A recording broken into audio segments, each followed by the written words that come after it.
día, mis estimados estudiantes de organización de computadores. El día de hoy vamos a hablar de elementos de entrada-salida y vamos a arrancar con la parte de interrupciones, una primera parte. En el siguiente video hablaremos de una segunda parte de interrupciones. Entonces, ¿qué son los elementos de entrada-salida? Nosotros ya hemos hablado que tenemos un procesador y que podemos llegar a tener dos memorias, en el caso de tener nuestra arquitectura tipo Harvard, en donde tenemos una memoria que va a contener la información de nuestro programa y una memoria que va a contener la información de nuestros datos. Sin embargo, nosotros sabemos que pues si estamos pensando en un computador, nosotros pues no es lo único que tenemos conectado al procesador. También podemos llegar a tener conectado, por ejemplo, monitores, teclados, un mouse, una impresora, una cámara o micrófonos u otros tipos de elementos externos. Entonces, esos tipos de elementos son los que se le conoce como elementos de entrada-salida y pues la idea es que nuestro procesador también interactúa con ellos y tenemos que ver cómo lo hace. Esto en el caso de los computadores que son portátiles o en el caso de los computadores de escritorio, los personal PC, que son los PCs. Pero también tenemos otros elementos que también utilizan el procesador. Entonces tenemos que yo puedo tener el procesador, vuelvo y tengo mis memorias. Ahora voy a tener periféricos como por ejemplo timers, counters, ADCs, controladores de comunicación como por ejemplo de bus y 2C. También puedo tener los que ustedes también conocen como las USART, las comunicaciones seriales.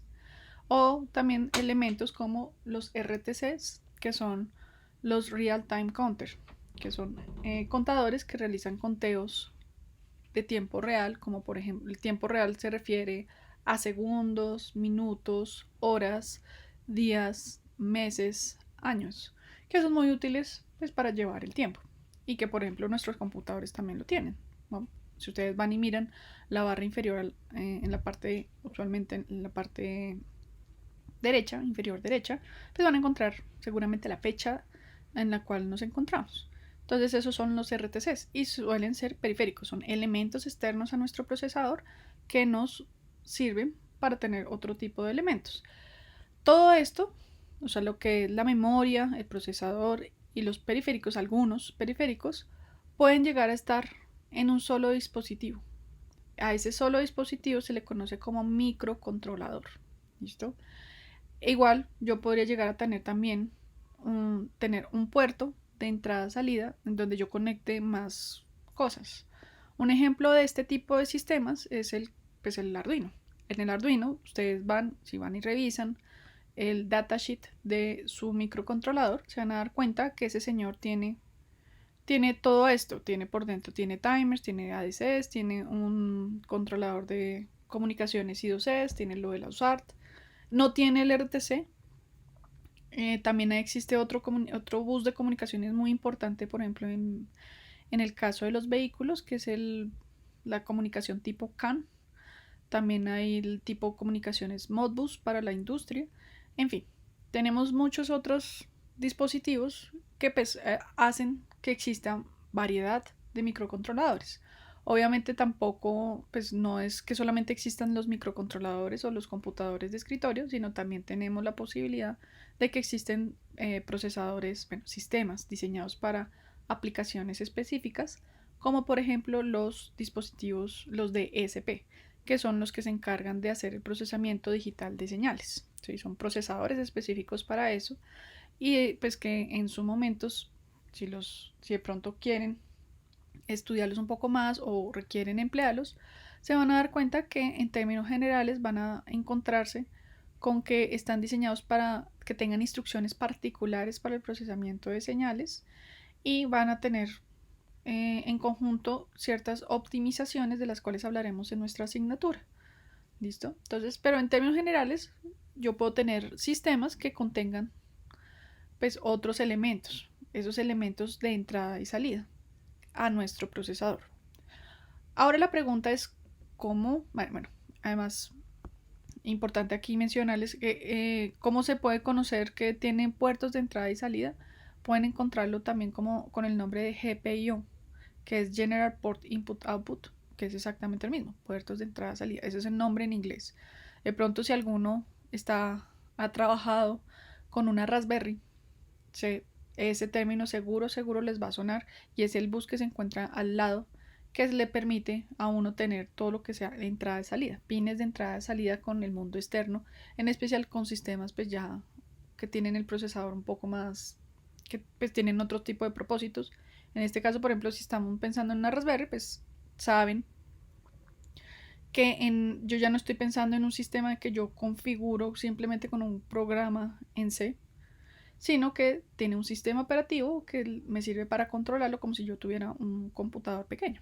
¿Sí? ¿Sabes? Por eso se les denomina los Single Board Computer, las SBC. Entre esas pues está la Raspberry, pero sin embargo pues él sigue teniendo la capacidad de manejar elementos externos a través de su GPIO. Bueno, entonces la pregunta a la cual iba a llegar antes era cómo yo hago para que esa información de los periféricos externos llegue a mi procesador, y yo cómo hago para que mi procesador interactúe con ellos. Entonces, para eso necesito primero que todo recordar y tener claro cómo es el mapeo del espacio de las direcciones.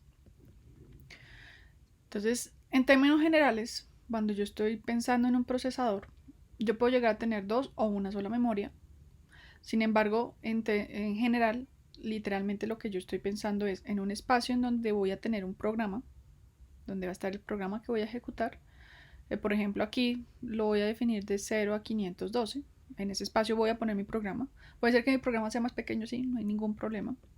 Hay otro espacio en donde la mayoría del tiempo voy a poner mis variables del programa, que va a estar en este caso del 512 al 700. Esto no implica que yo no pueda tener variables dentro de la parte del programa, sí. Lo único es que es recomendable que las variables vayan en otra parte, para tener, pues, para que sean organizados, que sepan dónde está la información de interés en el momento. Y finalmente, pues lo que ya hemos hablado, que también yo puedo llegar a tener, por ejemplo, una pila. Que la pila, como les mencioné en el video anterior, pues es un espacio en memoria en donde yo almaceno la información temporal de interés, y casi siempre pues utilizo pues la última parte de la memoria. Entonces esto iría de la 700 a la 1023. En este caso pues mi memoria, como se habrán dado cuenta, estoy pensando en una memoria de 1K. Sin embargo pues puede ser de cualquier otro tipo de tamaño. Este es solamente un ejemplo. Ahora, cuando yo quiero enviar información desde mi procesador hacia mi memoria, pues yo tengo un bus de direcciones. Entonces, ese bus de direcciones debe tener un tamaño de 10 bits, porque pues mi máxima posición va a ser 1023.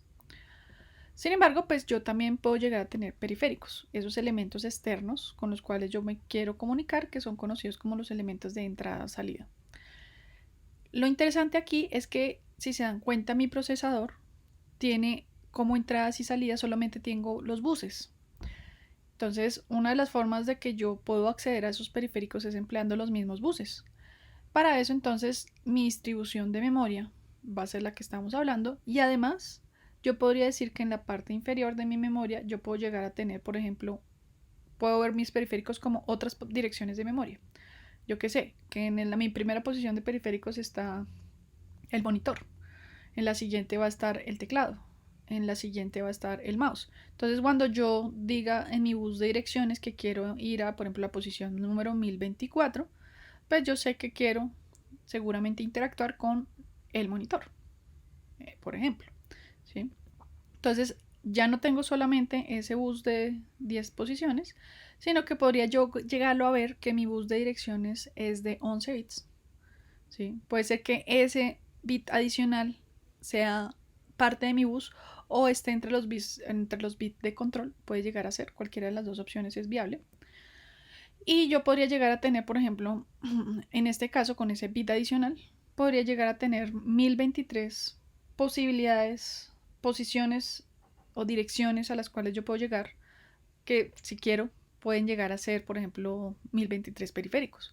O puede ser que yo tenga periféricos que tenga más de un registro, o sea, que tenga más de una posición de dirección a la cual yo puedo acceder. Yo que sé, que el monitor, si yo quiero acceder al color del monitor, sea en la dirección 1024. Pero si yo quiero, por ejemplo, acceder al barrido horizontal del monitor, entonces es en la posición 1025. O que si quiero acceder al refresco de iluminación, yo que sé, sea la 1024, 1026. Entonces, sin embargo, pues ahí lo que tengo son direcciones. Entonces no hay ningún problema. Y yo lo podría llegar a asociar a diferentes direcciones. Con eso yo puedo tener la interacción. Obviamente, no solamente necesito que el bus de direcciones esté interconectado con los periféricos y con la memoria, sino que yo podría llegar a tener también el bus de datos para que tenga información de entrada y salida. ¿Sí? Entonces eso es importante recordarlo. Y así es como yo puedo llegar a tener el mapeo del espacio de las direcciones, contemplando ya todos los elementos posibles, en este caso con la información de los elementos de entrada-salida externos. Y con el bus de control, que yo puedo decir que habilite o deshabilite la memoria para que él me tome datos. Entonces, algo importante aquí es, vamos a tener nuestro procesador, nuestra memoria y nuestros periféricos. En este caso voy a poner un ejemplo con un solo periférico. Nosotros sabemos que tenemos con nuestro bus de control, que en este caso voy a manejar colores para que no quede tan cargado de texto. Entonces el bus amarillo va a ser ese bus de control que nos va a permitir decirle a la memoria que habilite su funcionamiento y además que yo le diga si es de lectura o escritura. Entonces en este caso, por ejemplo, le voy a decir que habilite la memoria, voy a decir que habilite con 0 y voy a decirle que mi bit de lectura y escritura va a estar en 1. Entonces vamos a suponer que en este caso el 1 es, digamos, escritura. Yo le envío por el bus de direcciones, que en este caso va a ser verde, la dirección. Entonces voy a enviar una dirección dir. Y la memoria, como yo la habilite, pues seguramente me va a habilitar el canal entre el procesador y la memoria, que lo vamos a representar por ese campo azulito. Y voy a tener la posibilidad de enviar o de recibir datos dependiendo de la información, dependiendo de lo que yo le haya pedido con el read write. ¿Sí? Entonces ahí por ese bus irá un dato, que puede ser que vaya del procesador a la memoria o de la memoria al procesador. Eso seguro ustedes ya lo tienen claro.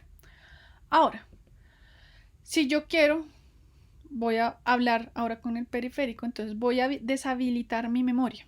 Entonces por el bus de control le envío a la memoria, oiga, usted va a estar deshabilitado, o sea, yo no quiero que usted esté disponible. Usualmente las memorias, cuando yo las deshabilito, lo que hacen es ponerme alta impedancia. Esa alta impedancia es representada por un ZZZ, ¿sí? O sea, no es que esté dormido el procesador, no es que esté dormido la memoria, no. El ZZZ es alta impedancia. Es literalmente como si hubiera un abierto a la entrada de la memoria.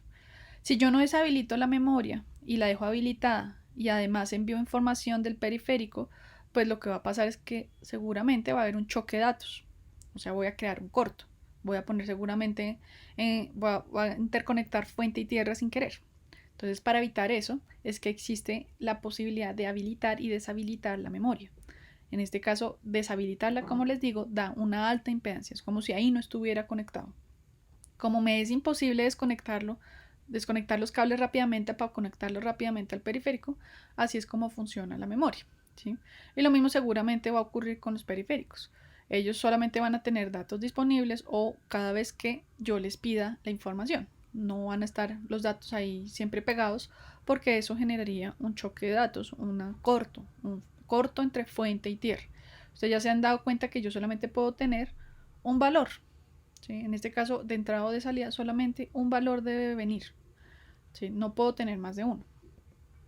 Entonces, aquí yo puedo interconectar la información del bus de control a mis periféricos. Puedo ahora enviar mi dirección, aunque le sigue llegando a la memoria, como se dan cuenta. Yo no he desconectado los cables. Mi memoria ya no le va a interesar porque ya la deshabilité. Ahora le va a interesar al periférico, que es con él que tiene que hablar. Entonces, la dirección es la 1024, tiene que hablar conmigo. Y seguramente yo voy a poder recibir o enviar información, como por ejemplo un dato. Y aunque ese dato vaya por el mismo bus y pueda llegar a la memoria, si se dan cuenta, como tengo deshabilitada la memoria, tengo alta impedancia, esa información no va a hacer que dañe la información o corrompa la información en la memoria o ponga en corto algún punto entre fuente y tierra, ¿no? Eso no va a ocurrir porque la he deshabilitado. Listo. Ahora, ¿cómo hago yo para atender esos elementos de entrada-salida? ¿Sí? Por el momento ya dijimos cómo los conectamos, dónde pueden localizarse, cómo puedo contactarlos, pero cómo los atiendo desde el punto de vista desde el procesador. Entonces lo primero que uno pensaría es, bueno, como yo quiero estar atendiéndolos siempre, o sea, siempre, si ustedes se dan cuenta, por ejemplo, si ustedes encienden su computador, pues él siempre va a estar va a ir a mirar qué pasó con el monitor, va a ir a mirar qué pasó con el teclado, va a ir a mirar qué pasó con el mouse, o sea, siempre lo estoy atendiendo. Entonces seguramente va a estar dentro de un ciclo de while 1. Y es algo que siempre estoy ejecutando. Una de las posibilidades es, por ejemplo, que yo me quede esperando con un while si está disponible o no. En este caso vamos a suponer que esa señal de ES1 es la señal de que se encuentra disponible mi primer periférico. Entonces, una forma de hacerlo es quedarme ahí y preguntando, ¿está disponible? ¿Está disponible? O necesita, tengo dato. Entonces me quedo ahí hasta que, pues obviamente me diga, ah, sí, ya tengo dato y ahí ya puedo hacer una rutina. Seguramente después de que yo ya salga del primer dispositivo, pues tendré que ir a otro segundo y hacer lo mismo, esperar. Y puede ser que yo tenga más, puede llegar a tener un tercero. O sea, quedarme ahí con una mientras que ocurre. Y después sí hago seguramente otro tipo de procesos dentro del mismo ciclo de ejecución y simplemente vuelvo y repito. Entonces, hay un problema y espero que ya, o sea, que para ustedes sea evidente y es momento. Mientras yo me quedé esperando, preguntándole que si ya tenía dato, pues tengo un tiempo muerto, un tiempo en el que el procesador literalmente no hizo nada. O sea, el procesador dejó de hacer una tarea productiva para él. ¿Sí? Simplemente se quedó ahí, esperando a que cambiara una señal. O sea, gasté el recurso tanto de forma energética como en la ejecución del procesador, mientras esperaba a que ese señor dispositivo externo me dijera que ya tenía el dato o que me necesitaba. ¿Sí? Entonces uno dice, ahí perdí tiempo y no es tan buena idea tener este tipo de rutinas. O sea, como que me quedé ahí esperando a que me diga cuando ya ya tiene disponible el dato o me necesita, pues no es tan interesante. Entonces, un ejemplo de este tipo de funciones es las que espero que ya no usen, pero que seguramente en algún momento usaron, como la función de delay del Arduino.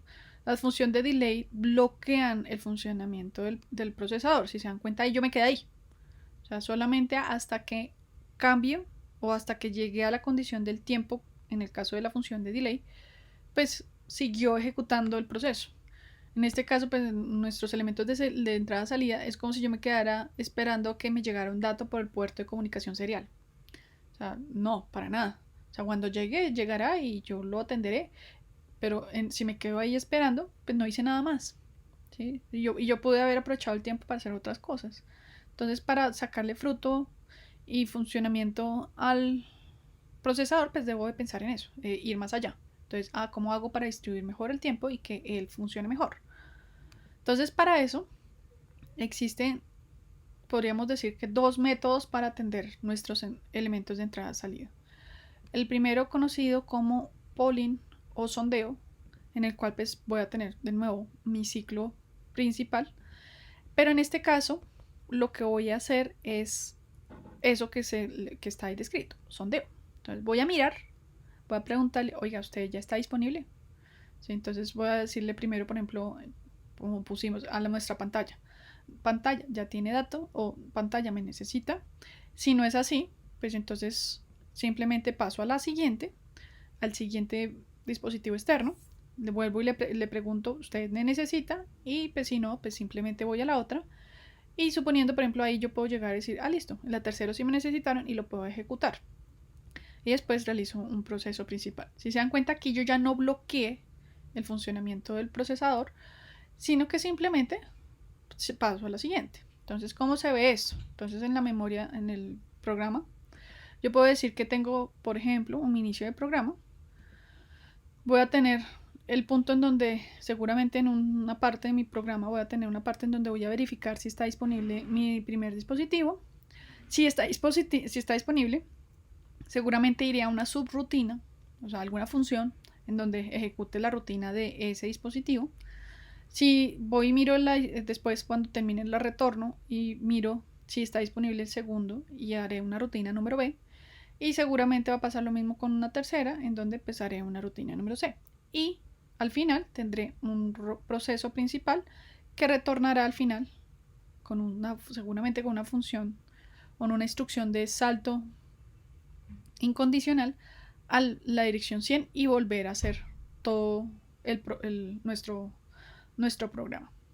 Entonces, literalmente tendríamos un inicio del programa. Entonces, un ejemplo, literalmente la primera vez que ejecuto puede ser que llegué a mi inicio, reejecuté mi inicio de programa, hice una rutina A. Esa rutina A demoró un tiempo A. Después, miré, hice una rutina C. O sea, eso si se dan cuenta, en este caso, el segundo dispositivo seguramente no estaba disponible o no me necesitaba, entonces por eso lo salté y fui a mi rutina número C, en donde pues me demoré un tiempo C.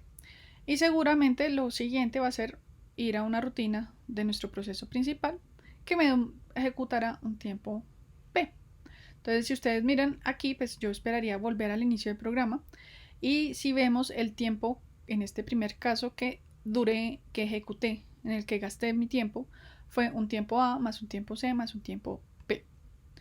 Ahora, eso fue en la primera vez que ejecuté mi ciclo. Como puedo ejecutarlo varias veces, puede ser que en una segunda oportunidad, pues fui y miré, entonces ahora estaba disponible mi segundo dispositivo. Ahí me gasté un tiempo B. Y después miré y no había nada más. Entonces simplemente ejecuté mi proceso principal. Y en este segundo caso, el tiempo que demoré en ejecutar todo mi programa fue tiempo B, más el tiempo P. Y en nuestro tercer caso, por ejemplo, puede ser que ninguno de los dispositivos externos me necesitara. Entonces solamente gasté un tiempo P. Y en un cuarto caso, pues por ejemplo, llegué, hice la rutina A. O sea, seguramente el dispositivo 1 me necesitaba. Después miré, el dispositivo 2 también me necesita. Y puede ser que mi dispositivo 3 también me necesite. Y además hice mi rutina. Entonces, en ese cuarto caso, puedo llegar a tener que el tiempo que requerí para ejecutar ese ciclo fue la sumatoria de todos los tiempos. El tiempo A más el tiempo B más el tiempo C más el tiempo P.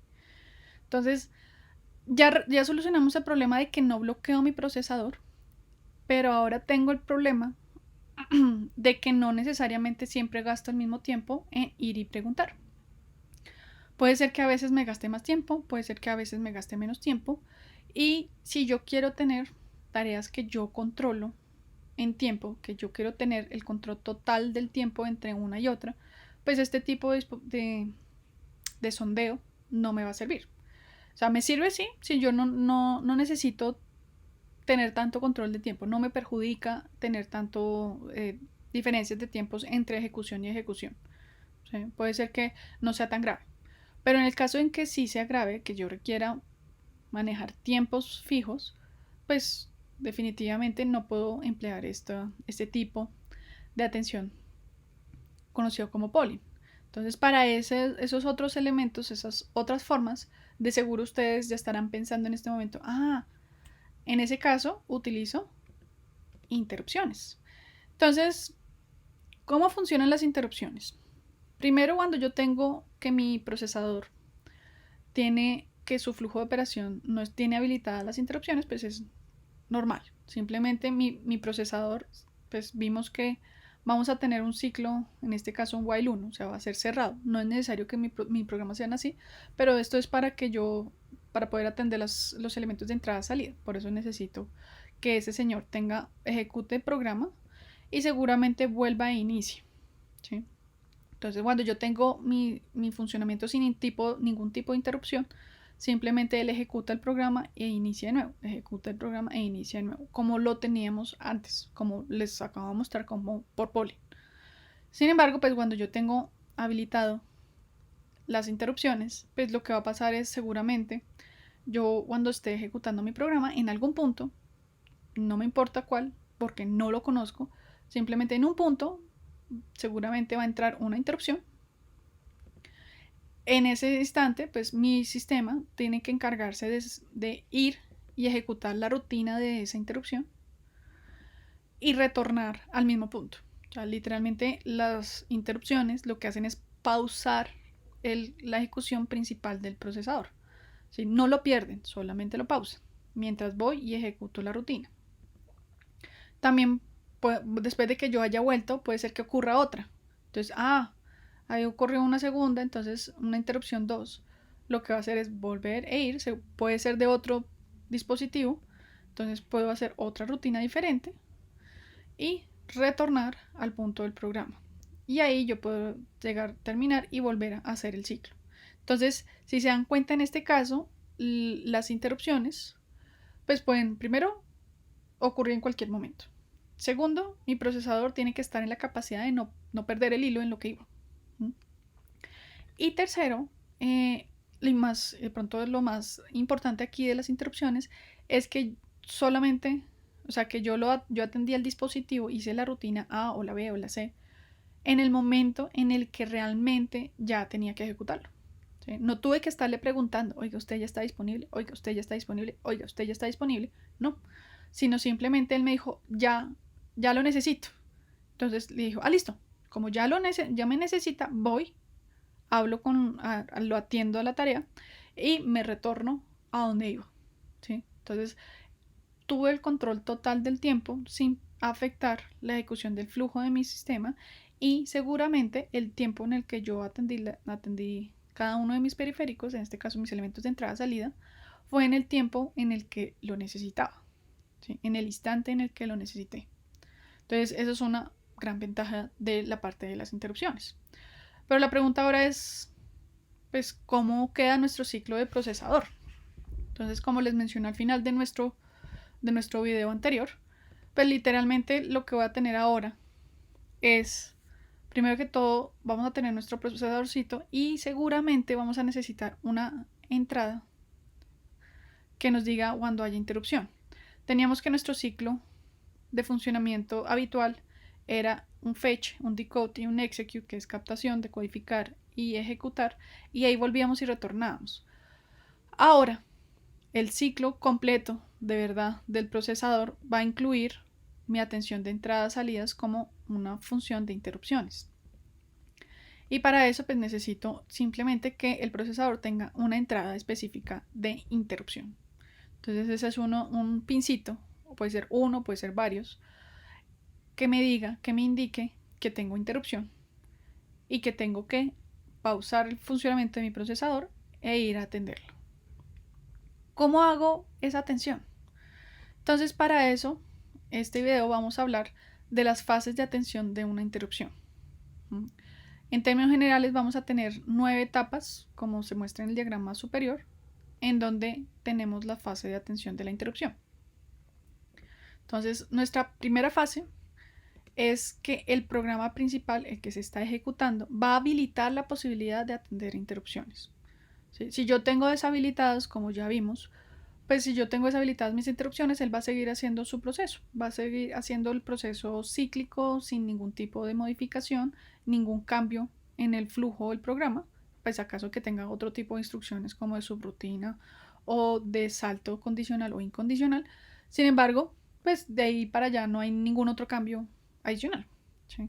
Entonces, en ese caso, pues si yo quiero tener la posibilidad de que haya un periférico externo, un elemento de entrada-salida que me modifique el flujo de mi sistema o que yo necesite atender, pues necesito habilitarlo. Entonces, ¿cómo yo habilito o deshabilito? Primero que todo, tengo que saber que en mi registro, en el registro que ya teníamos, en el que pues a veces se bautiza como el PSR, que es el Program Status Register, o solamente el SR como el Status Register, o si ustedes lo quieren llamar como status o lo quieren llamar como comportamiento, como quieran bautizarlo, o sea, los registros no necesariamente tienen siempre el mismo nombre, pues en ese señor ya habíamos visto que teníamos unas banderitas. Las banderas que eran de cero, de negativo, de overflow y de carry, que eran generadas por la halo. Ahora vamos a tener una banderita adicional, en donde la bandera me va a indicar si habilito o deshabilito una interrupción. O sea, si están habilitadas o deshabilitadas las interrupciones. ¿Listo? Entonces ese va a ser el bit de interrupción. Usualmente, si ustedes van y chismosean las instrucciones de sus procesadores, van a tener una instrucción específica para habilitar la interrupción, que se le conoce como el Set Bit Interruption, como STI, por el nombre en inglés, que simplemente es habilitar las interrupciones. Y también pues voy a tener la posibilidad de deshabilitarlas, ¿sí? Con el CLI o CLI, que es el Clear Bit Interruption. ¿Listo? Entonces con esas instrucciones yo puedo habilitar y deshabilitar. Lo primero que si yo voy a atender algún tipo de interrupción o quiero que mi sistema tenga atención a interrupciones, pues tengo que habilitarlas, ¿sí? Yo esperaría que prácticamente cuando ustedes arranquen su sistema, arranquen su procesador, seguramente estas banderas arrancarán en 0. Y como arrancan en 0, pues eso implicaría seguramente que tengo deshabilitadas las interrupciones, que sería el proceso más lógico. Y que si yo quiero en algún punto trabajar con ellas, pues tengo que habilitarlas. Entonces ahí tengo que hacer el llamado de la instrucción de habilitar la interrupción, que seguramente va a ser cambiar el bit que tenemos ahí de bit de interrupción, cambiar el contenido en el registro. Nuestra fase número 2 se produce una petición de interrupción por parte de algún periférico externo, ¿sí? Eso quiere decir que cambia a la entrada de nuestro INT, cambiará la señal, ¿sí? Esto ocurre en cualquier instante del momento. No, yo no puedo controlar en qué momento ocurre, no sé en qué momento ocurra, puede ocurrir en cualquier punto. No hay forma de predecirlo, ¿sí? ¿Por qué? Porque el que me interrumpe externamente es él, es una señal asíncrona, ni siquiera tiene que ser síncrona, no lo es. Entonces puede llegar en cualquier momento. Entonces simplemente yo voy a tener mi procesador, tengo mi entrada INT, que es conocida también como mi línea de interrupción, y simplemente voy a tener un cambio, ¿sí? Puede ser que ese cambio sea de 0 a 1 y eso va a ser conocido como la solicitud de interrupción. Ahora, nuestra fase 3, el procesador debe terminar la ejecución de la instrucción actual. Eso quiere decir que si yo estaba en fetch y entró preciso mi interrupción, si yo voy y miro mi tiempo y entró a mitad de mi fetch, yo lo que hago es terminar mi instrucción. O sea, termino mi ciclo de fetch, hago mi ciclo hago la parte de decodificación, hago el momento de ejecutar y solamente hasta que llegue al punto de evaluar la interrupción es que me voy a dar cuenta que hubo una interrupción. No antes, no durante, solamente en ese punto. ¿Listo? ¿Por qué? Pues porque yo necesito tener que haber cerrado momentos el ciclo de funcionamiento de lo que iba. Porque cuando retorne yo no me voy a acordar en qué iba. La única forma de saber en qué iba o en qué voy lo mejor es que yo ya haya terminado un proceso antes de. Entonces por eso es que solamente se evalúa después de terminar el execute y llegar al punto en donde realmente voy a mirar si hubo una interrupción. Listo. Entonces ya como ya hubo una interrupción, tengo habilitadas mis interrupciones, entonces en ese momento tengo que definitivamente almacenar el estado de la pila, el estado de mi procesador en la pila. Es decir, almacenar el contexto actual del procesador. Pues, ¿y cómo lo hago? Pues como ya lo hemos venido haciendo con las subrutinas. Entonces yo tengo aquí mi procesador, tengo mi memoria de programa, mi memoria de datos, tengo seguramente, estoy ejecutando, la última que estaba ejecutando mi instrucción es la 965, en donde tenía una operación de suma. Y en este momento pues ya tengo que mi program counter va a ir a la siguiente instrucción, a la 966. Entonces en ese momento ya me había entrado una interrupción. Entonces, ¿qué tengo que hacer? Seguramente tengo que mirar en qué valor está mi stat pointer. Aquí ya tenía también información almacenada. Entonces voy y miro mi pila y lo que voy a empezar a hacer es almacenar la información tal cual como hicimos con nuestras subrutinas. Entonces en este caso pues voy a enviar el dato verde que va a estar en la posición 2015 y va a corresponder, por ejemplo, en mi caso el valor del acumulador. Después en la 2014 voy a almacenar la información que venga del registro amarillito. En la 2014 el registro amarillito va a ser el program counter, o sea, voy a almacenar el valor de 966. Y en la 2013 voy a almacenar la información del bus azul, que en este caso va a ser el status register. Eso es todo lo que quiero almacenar en este caso. O sea, yo voy a almacenar la información de interés básico que no quiero que se pierda. O sea, lo mínimo que yo necesito almacenar. En la fase número 5, entonces como yo ya guardé y almacené la información, ahora tengo que mirar a dónde voy. Para saber a dónde voy, entonces el procesador debe obtener la dirección de la rutina de interrupción que necesito ejecutar, ¿sí? Eso lo hago mediante un vector de interrupción. Entonces tengo mi procesador, mi memoria principal, mi memoria de datos. Aquí en este caso pues todavía no he modificado el program counter. Miro cuál es mi vector de interrupción, o sea, dónde está mi rutina. Hay diferentes formas de hacerlo. En sí hay dos formas, pero de eso hablaremos la próxima clase porque no necesariamente es algo que yo conozca inmediatamente. Sin embargo, pues ahí tenemos la información de a dónde quiero ir. En este caso mi rutina va a estar en la posición 1050. Entonces, listo. Cambio el valor del program counter por ese 1050 como si estuviera haciendo un salto o un llamado de subrutina, y ahí seguramente ejecutaré la rutina. Entonces, en ese punto es donde voy a encontrar la rutina, que se le conoce también en inglés como el Interruption Service Routine, ¿sí? La rutina de interrupción.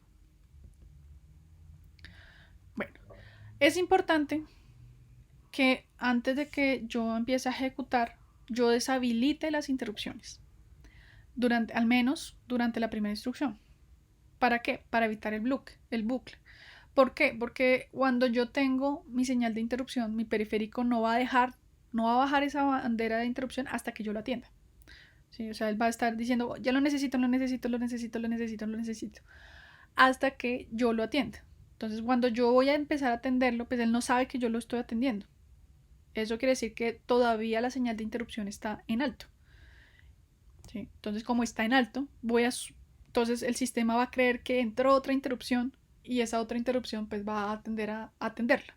Entonces, para que no evitemos eso, lo que tenemos que hacer es deshabilitar las interrupciones seguramente durante el primer ciclo o de la primera instrucción, o hasta que yo le diga o baje la bandera de interrupción de mi periférico. Eso es lo que va a ocurrir. Entonces simplemente voy y miro mi Program Status Register, y lo que tengo que hacer es, en esa bandera de ahí, cuando yo tengo el tiempo, puede ser que mi interrupción esté en este punto, cuando yo la empiece a atender, como les digo, esté en 1, entonces yo lo que tengo que hacer es deshabilitarlo. La interrupción no cambia de estado hasta que yo la atienda, o sea, hasta que yo le diga ya le estoy atendiendo. Hay literalmente periféricos que necesitan que yo le escriba, que yo le envíe, que le baje la bandera manualmente, o sea, que literalmente yo le diga que ya le estoy atendiendo para que me baje ese valor. Entonces puede ser que sea solo una instrucción o puede ser que sea durante cierto ciclo. Tengo que ver, pues depende del periférico. En la fase número 7, pues el procesador ejecuta la rutina de interrupción. Entonces ahora sí vamos a ejecutarla. Como yo ya bajé las interrupciones al principio, puede ser que yo necesite en algún punto volverlas a habilitar dentro de mi rutina, o puede ser que simplemente las quiera deshabilitar durante toda la rutina. Eso puede ocurrir. O sea, puede ser que esta rutina sea tan importante que no quiero que nadie más me vuelva a interrumpir.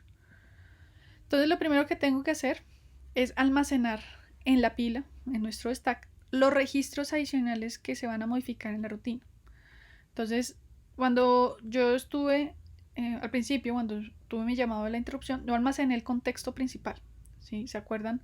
Almacenamos el acumulador, almacené el program counter y almacené el status register. Sin embargo, puede ser que yo tenga más registros que mi rutina vaya a modificar y que yo no quiero que me modifique. Entonces tengo que hacerlo, tengo que almacenarlo. ¿Y cómo lo hago? Empleando una instrucción que se le conoce como push. Esa instrucción lo que hace es almacenar el registro que yo le indique en la pila. Entonces, un ejemplo de este tipo de instrucciones es push de IR, por ejemplo, un registro conocido como el Instruction Register, donde está la instrucción, y un push del DR, que por ejemplo se le conoce también como un Data Register. Entonces, simplemente yo quiero almacenar esos otros dos registros porque fijo mi rutina los va a modificar y yo no quiero perder esa información. Entonces para eso empleo la instrucción de push.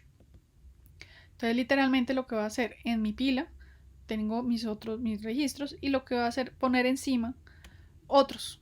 ¿Sí? No necesariamente solo esos dos, puede ser otros. ¿Ya? Si ustedes ven que su rutina modifica más, pues su rutina de interrupción necesita contemplar el hecho de que tengo que almacenar esa información para no perderla. Ahora, después ejecuto la rutina correspondiente, o sea, el ISR, nuestra rutina ISR, que ya vimos, la ejecuto normal, como si estuviera ejecutando mi procesador de forma estándar. Y al final de ese señor, de esa rutina, tengo que asegurarme que tengo que restaurar la información de los registros que almacené. Entonces, listo. ¿Qué fue lo que yo quise ahora? ¿Qué es lo que yo quiero restaurar? Empleo la instrucción de pop, que es retornar al procesador el valor que está en pila al registro indicado. Entonces, importante, si se dan cuenta, miren que aquí en este ejemplo pues tengo dos instrucciones. En el primero hice push de IR y después hice push de data register. Es decir, que en mi pila el dato más reciente que está es el del data register. Entonces cuando yo hago el pop del data register, lo tengo que hacer desde el data register, y después hago el pop del instruction register. No lo puedo hacer al revés porque recuerden que este funcionamiento es un tipo de pila, es una pila en el que el primero que yo entro es el último que yo voy a tener a la salida, ¿sí? Entonces hay que siempre recordar eso, que uno tiene que recobrar la información de forma inversa, porque es una pila. ¿Listo? Entonces, aquí en este caso, pues ya tenemos nuestras otras dos instrucciones que manejan las interrupciones, las de push y las de pop, en donde push almacena la información dentro de la pila y pop lo que hace es sacar la información de la pila. Si se dan cuenta, son diferentes a nuestras instrucciones de store y de move, por el hecho de que store y move, ustedes están dándoles, seguramente le pueden dar la dirección a donde ustedes quieren almacenar, y en este caso pues toca decir es el registro, porque yo ya conozco la dirección. La dirección está dada por el stack pointer, o sea, por el registro del stack pointer, el contador que nos sirve para llevar el control en dónde va, en dónde voy almacenando. ¿Listo? Una fase número 8 pues es realizar el retorno, o sea, ya cuando la última instruccióncita de mi rutina de interrupción va a ser retornar la interrupción, que usualmente se le conoce como el RTI, Return the Interruption. Entonces en lo que esta instrucción debe encargarse es de restaurar el estado del procesador, o sea, el contexto que había almacenado en la pila. Es decir, cojo mi procesador, seguramente al finalizar mi rutina de interrupción, ¿sí? Lo que voy a tener es que, por ejemplo, mi program counter quedó en 1350, el acumulador quedó en 3568 y mi status register supongamos que tenía este contenido, que era 11010. Entonces lo que yo tengo que hacer es restaurar la información, ya como ya hemos visto, poniendo la dirección del stack pointer, leyendo de la memoria, y al final lo que va a pasar es que mi procesador va a tener, primero que todo, en el status register, que fue el último que yo almacené, voy a restaurarlo. Entonces si lo restauré ahí ya me di cuenta que, por ejemplo, hoy cambió el contenido, quedó el contenido anterior. Quedó también el contenido del program counter, en donde va a hacer la siguiente instrucción, en este caso es la 966. Recuerden que la última que hicimos antes de nuestra interrupción fue la 965, y seguramente el acumulador tendrá un valor. Aquí en este caso pues les puse un valor de 15 para que vean que cambió, o sea que yo restauré el contexto y pues seguramente cambia el contenido de esos registros. Y mi stack pointer quedó en la posición en donde yo había quedado, donde yo había empezado a almacenar, en este caso en la posición 2015.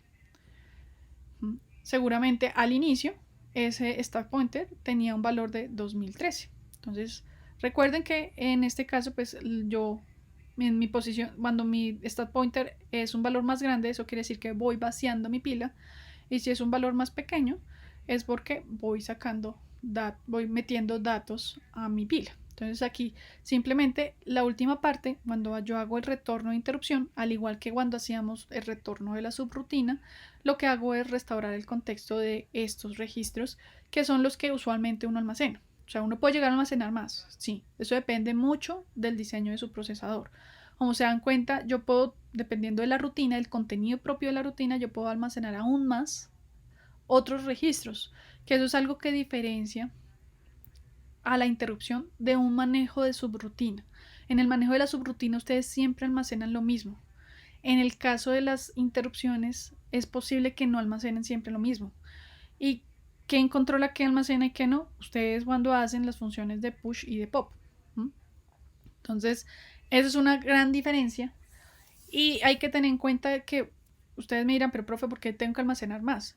Porque puede ser que yo no necesariamente conozca la información o modifique esos registros y me afecte totalmente el funcionamiento de lo que yo venía. Entonces, por eso es que seguramente yo necesito almacenar más información, ¿sí? Porque una interrupción, como saben, puede ocurrir en cualquier instante, en cualquiera. Y como puede ocurrir en cualquier momento, puede ser que los datos que estén ahí yo no los quiera perder o que si afecto algún dato ya no va a funcionar igual. Entonces, por eso es que necesito almacenar la información, aún más información que cuando tengo una subrutina. Porque es mucho más importante no poder restaurar el cómo iba, ¿sí? En qué estaba mi procesador antes de que hubiera una interrupción. ¿Es posible tener más de una interrupción? Me refiero es que si yo puedo tener una interrupción dentro de otra interrupción, sí. Igual que las subrutinas, yo puedo llegar a tener interrupciones anidadas, a eso se le conoce como eso, y puedo llegar a tener n interrupciones anidadas y la idea es que mi procesador sea capaz de retornar al punto donde iba. ¿Sí? Que si yo, por ejemplo, estoy en una interrupción de profundidad 7, pues la anterior pues seguramente va a ser retornar a la interrupción número 6 y terminarla, después va a ser retornar a la interrupción número 5 y terminarla, después retornar a la interrupción número 3 y terminarla, después a la 2, después a la 1 y después seguramente al programa principal. ¿Sí? Entonces, y puede ser que en alguno de esos momentos pueda que ocurra otra interrupción, sí, y ahí atenderla. La única forma de que no ocurra eso es seguramente, primero, de pronto lo que puede llegar a ocurrir es que su procesador, el diseño de su procesador, diga, no, yo solamente puedo atender una interrupción, listo.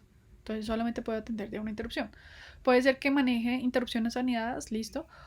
Pero puede decir, yo solamente puedo atender n interrupciones anidadas, listo. Es bien posible encontrar diseños de ese estilo.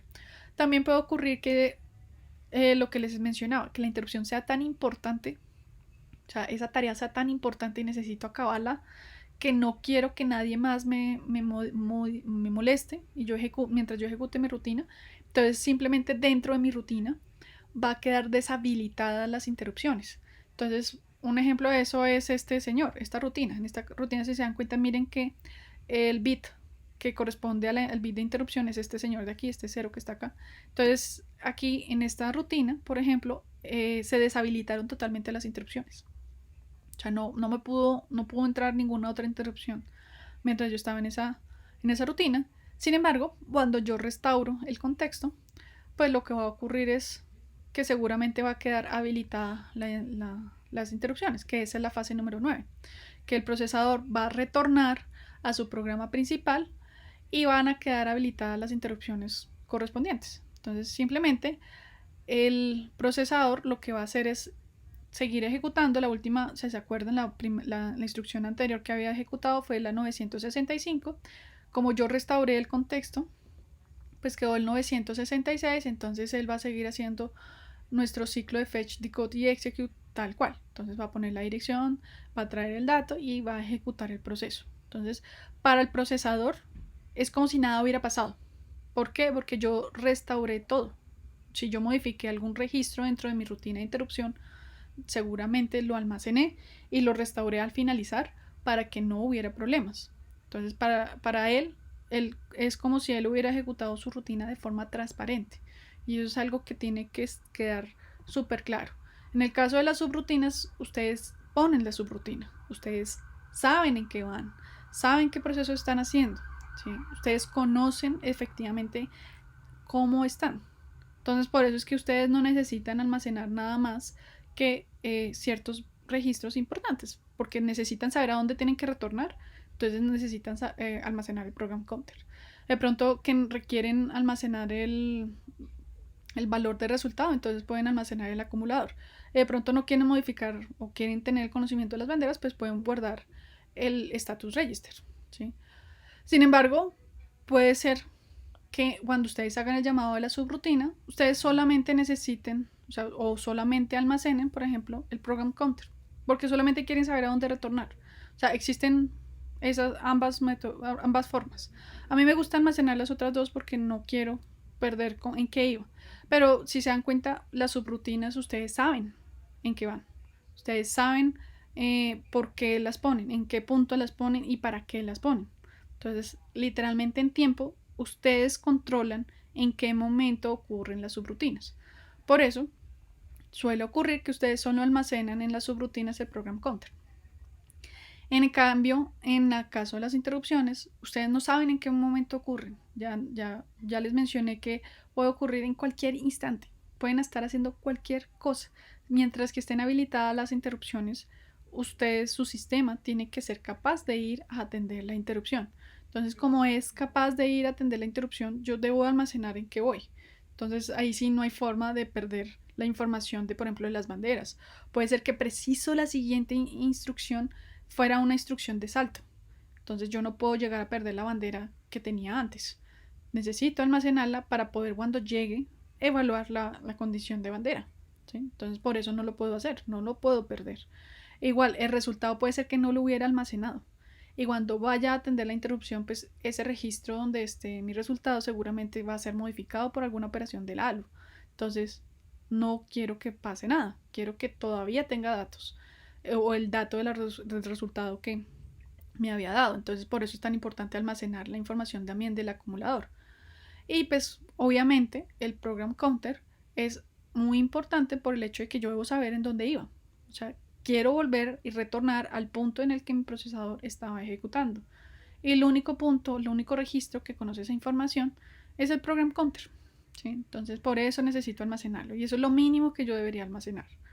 Si yo veo que modifico algo más dentro de mi rutina, fijo tengo que almacenarlo. Porque yo no puedo saber en qué momento ocurre, no sé qué información tenga, no sé si vaya a requerir esa información en una siguiente instrucción o que yo haya contado con que necesitaba esa información. Entonces simplemente por eso es que tengo que hacer las operaciones de push y de pop para almacenar esa información adicional en nuestra pila. Bueno, hasta acá viene la parte entonces del funcionamiento general de las instrucciones. Si se dan cuenta, todas estas fases, desde la fase número 1 hasta la fase número 9, nos permitieron evaluar, primero habilitar las interrupciones, después mirar en qué momento ocurren, almacenar la información de importancia, ejecutar nuestra rutina y finalmente retornar al programa principal. La interrupción para un procesador es pausar, o sea, en términos generales, es pausar el proceso principal, ir a atender la interrupción y retornar a donde iba. Como les dije, puede llegar el caso de que yo mientras estoy en una interrupción ocurra otra interrupción. Claro que sí. Interrupciones sanidades es posible. ¿Listo? Sin embargo, también hablaremos en el próximo video de qué tipos de interrupciones tenemos. No solamente tenemos interrupciones de entrada-salida como fue presentado en este video, sino también tenemos otro conjunto de